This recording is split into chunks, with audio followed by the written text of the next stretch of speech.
On June 1st of 1843, A 1 de junho de 1843, Addison Pratt partiu de Nauvoo, Illinois, para pregar o Evangelho nas ilhas do Hawaii, deixando a sua esposa, Louisa Barnes Pratt, a cuidar da sua jovem família.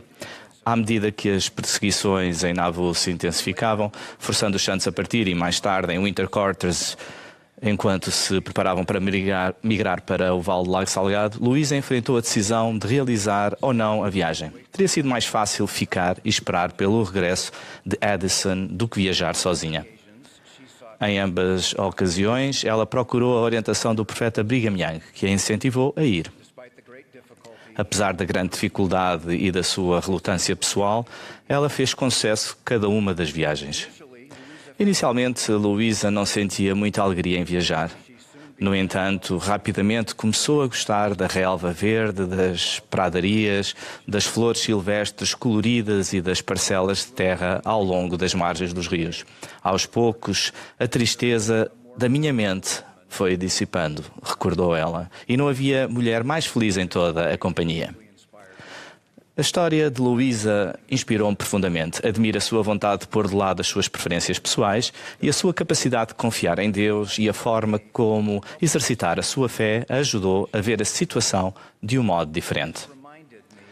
Ela fez-me lembrar que temos um Pai Celestial amoroso que cuida de nós onde quer que estejamos e que podemos confiar nele mais do que em qualquer outra pessoa ou coisa.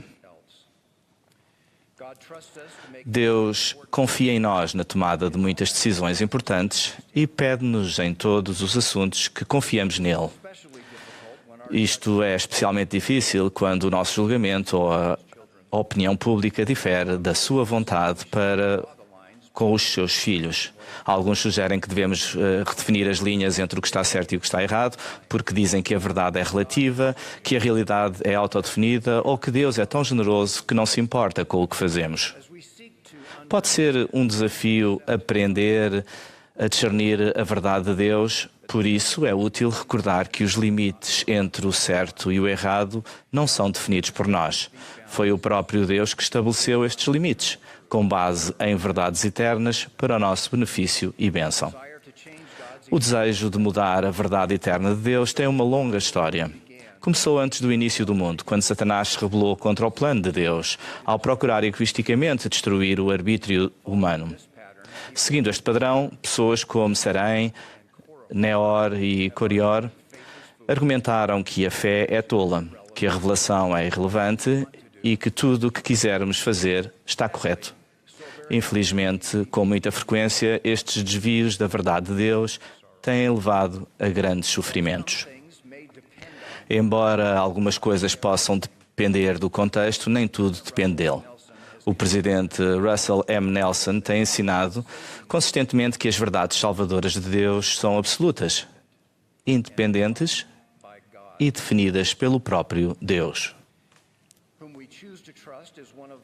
Em quem escolhemos confiar é uma das decisões mais importantes da vida. O rei Benjamim instruiu o seu povo: acreditai em Deus, acreditai que Ele existe, acreditai que Ele tem toda a sabedoria.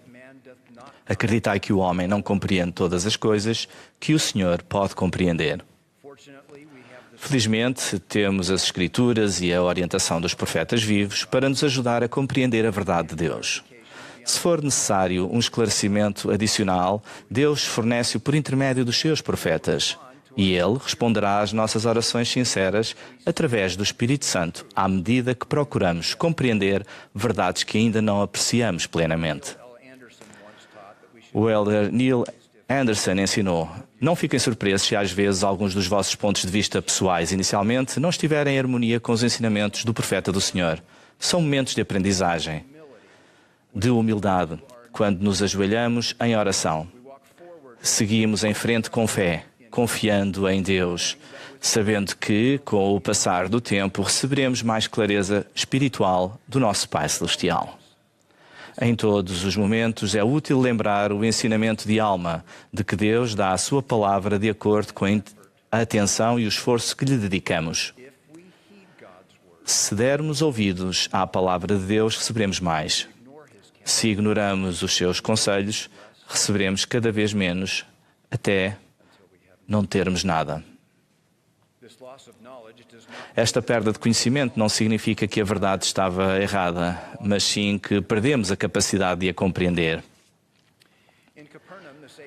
Em Cafarnaum, o Salvador ensinou sobre a sua identidade e missão. Muitos acharam as suas palavras difíceis de ouvir, levando-os a virar as costas e a não andarem mais com ele. Por que é que eles se afastaram? Porque não gostavam do que ele dizia. Por isso, confiando no seu próprio julgamento, afastaram-se, negando a si próprios as bênçãos que teriam recebido se tivessem ficado. É fácil o nosso orgulho interpor-se entre nós e a verdade eterna.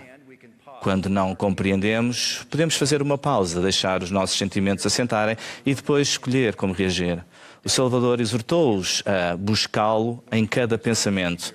Não duvideis, não temais. Quando nos concentramos no Salvador, a nossa fé pode começar a superar as nossas preocupações. Como o elder Dieter Uchtdorf nos encorajou a fazer, por favor, duvidem primeiro das vossas dúvidas antes de duvidarem da vossa fé. Nunca devemos permitir que a dúvida mantenha prisioneiros e nos afaste do amor divino, da paz e dos dons que vêm por meio da fé no Senhor Jesus Cristo. Enquanto os discípulos se afastavam do Salvador naquele dia, ele perguntou aos 12: quereis vós também retirar-vos? Pedro respondeu: Senhor, para quem iremos nós? Tu tens as palavras da vida eterna. E nós cremos e sabemos que tu és o Cristo, o Filho do Deus vivo. Os apóstolos viviam no mesmo mundo e enfrentavam as mesmas pressões sociais que os discípulos que se afastaram. No entanto, nesse momento, escolheram a sua fé e confiaram em Deus, preservando assim as bênçãos que Deus dá aos que ficam.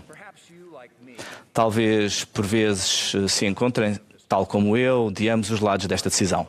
Quando temos dificuldade em compreender ou aceitar a vontade de Deus, é reconfortante recordar que Ele nos ama tal como somos, onde quer que estejamos. E Ele tem algo melhor para nós. Se lhe estendermos a mão, Ele ajudar-nos-á. Embora estender-lhe a mão possa ser difícil, tudo é possível ao que crê. Como o Salvador disse ao pai que procurava a cura para o seu filho. Nos nossos momentos de luta, nós também podemos clamar: ajuda a nossa incredulidade. O elder Neil A. Maxwell ensinou: a entrega da nossa vontade é realmente a única coisa pessoal e ímpar que temos para depositar no altar de Deus.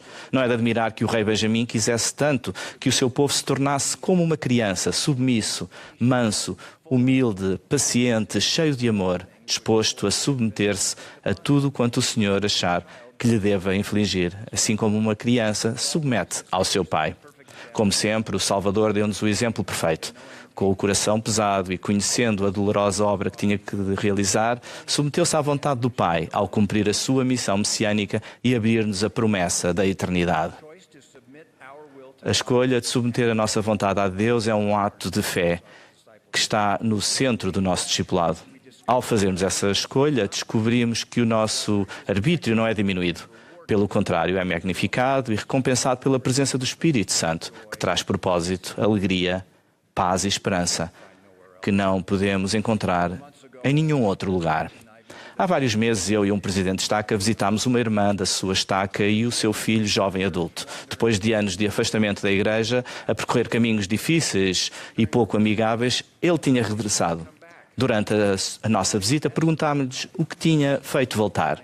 A minha vida era um caos, disse ela, e eu sabia onde tinha de estar. Perguntei-lhe então o que tinha aprendido na sua jornada. Com alguma emoção, contou-nos que tinha aprendido que precisava de frequentar a igreja tempo suficiente para quebrar o hábito de não ir e que precisava de ficar até que fosse ali que ela quisesse estar. O seu regresso não foi fácil, mas ao exercer fé no plano do Pai, sentiu o Espírito a voltar. Depois acrescentou: aprendi por mim própria que Deus é bom e que os seus caminhos são melhores do que os meus. Presto o testemunho de Deus, o nosso Pai eterno, que nos ama, do seu Filho, Jesus Cristo, que nos salvou. Eles conhecem as nossas dores e desafios. Eles nunca nos abandonarão e sabem perfeitamente como nos socorrer. Podemos ter bom ânimo se confiarmos neles mais do que em qualquer pessoa ou em qualquer outra coisa. No sagrado nome de Jesus Cristo. Amém.